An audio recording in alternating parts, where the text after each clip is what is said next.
वैसे तो बहुत सारी चीजें हैं जो हम स्वीडन से सीख सकते हैं, पर जो सबसे पहली और सबसे जरूरी चीज हमें नजर आती है वो है यहाँ की सफाई और एयर क्वालिटी। चाहे बड़े रोड हों, छोटी गलियां, घर या फिर water bodies, Sweden is globally known for its waste management system and maintenance of greenery, lakes and rivers. ये देश काफी ज्यादा फोकस करता है रिसाइकलिंग और एनर्जी एफिशिएंसी पर। फॉर एग्जाम्पल, किसी भी अपार्टमेंट बिल्डिंग में यूजुअली आपको एक कॉमन वॉशिंग एरिया मिलता है। एक स्लॉट बुकिंग सिस्टम से आप अपना स्लॉट बुक करते हो और अपने स्लॉट में अपनी लॉन्ड्री पूरी करते हो।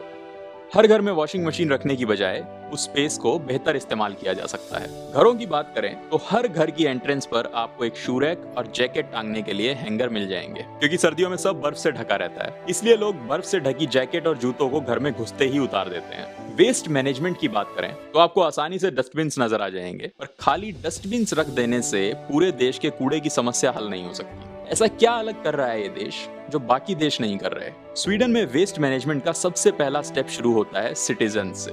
लोग सारे कचरे को एक साथ फेंकने की बजाय सेग्रीगेट करते हैं। फूड वेस्ट को अलग फेंका जाता है जो फाइनली जाता है बायोगैस प्लांट्स में।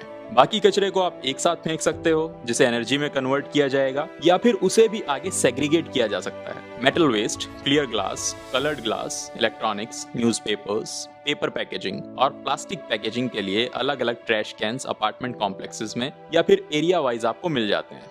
मोस्टली लोग रिस्पॉन्सिबल हैं और कचरे को सेग्रीगेट करते हैं। यहाँ से ये कचरा पहुंचता है वेस्ट रिसाइकलिंग प्लांट्स में, जहां पेपर, प्लास्टिक, ग्लास जैसे मटेरियल्स को रिसाइकल किया जाता है और कस्टमर्स के पास काफी ज्यादा प्लास्टिक पैकेजिंग उस रिसाइकल्ड वेस्ट से ही बनकर आती है। कुछ बॉटल्स को आप डायरेक्टली सुपरमार्केट्स में रिसाइकलिंग मशीन में भी डाल सकते हो to exchange for a small amount of money. Eventually जो भी वेस्ट रिसाइकल नहीं हो सकता वो जाता है वेस्ट टू एनर्जी प्लांट में, जहां उसे हीटिंग और इलेक्ट्रिसिटी में कन्वर्ट करके घरों में भेज दिया जाता है। Less than 1% of the waste goes to landfills. Currently, Sweden even imports waste from other countries to keep its waste to energy plants running. Sweden is aiming for net zero greenhouse gases contribution by 2045. Certainly, this is the most important thing that we should learn from this country.